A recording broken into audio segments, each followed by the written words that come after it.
Is a sexual desire that dishonors its object and disregards God, disregards the promises and the warnings of having or losing the beauties of Christ.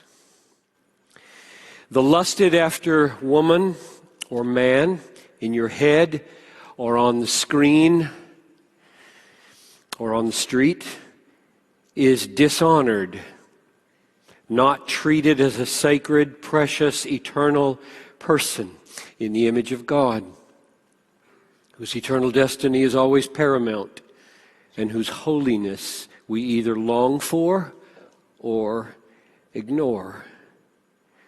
And the only way that kind of dishonor can daringly be carried out and hold sway is by disregarding God while we are in the sway of lust.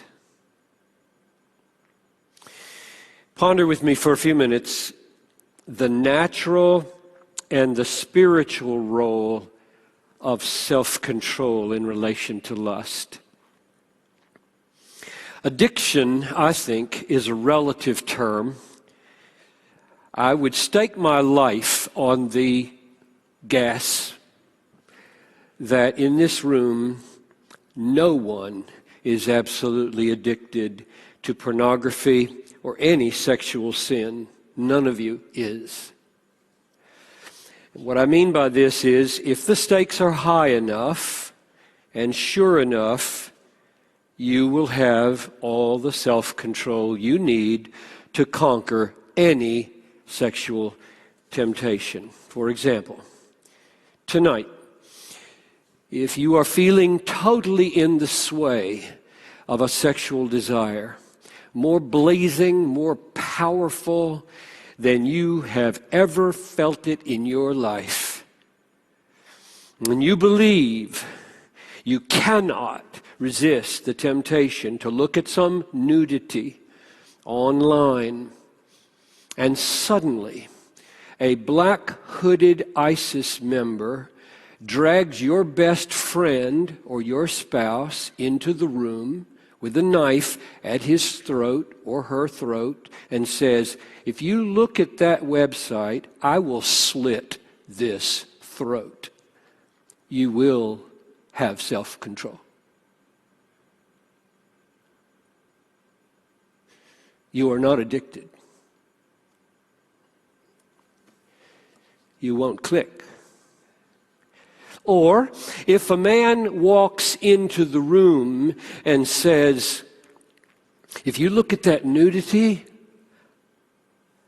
I will not give you the $1 million that I have in this bag, cash, tax-free, but if you do not look at that nudity, I will give you a satchel with $1 million in cash." You will have total self-control. Yes, you will. You are not addicted to that moment. Addiction is a relative term. The fact is, 99%, I'm just leaving 1% for wild pathological cases that I cannot imagine.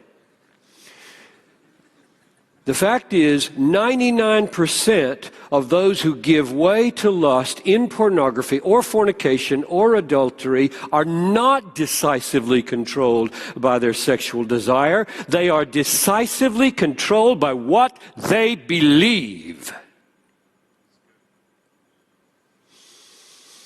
What they believe will happen if they act on the lust or don't. That's what controls them. What they believe. Not the sexual desire. That's the excuse. The decisive issue is whether they believe the stakes are high enough and sure enough. If they are sure the friend will die a gruesome death, they will have self-control. If they are sure enough, and that's real money in there, and it's really tax-free, and it isn't stolen goods, they will have self-control.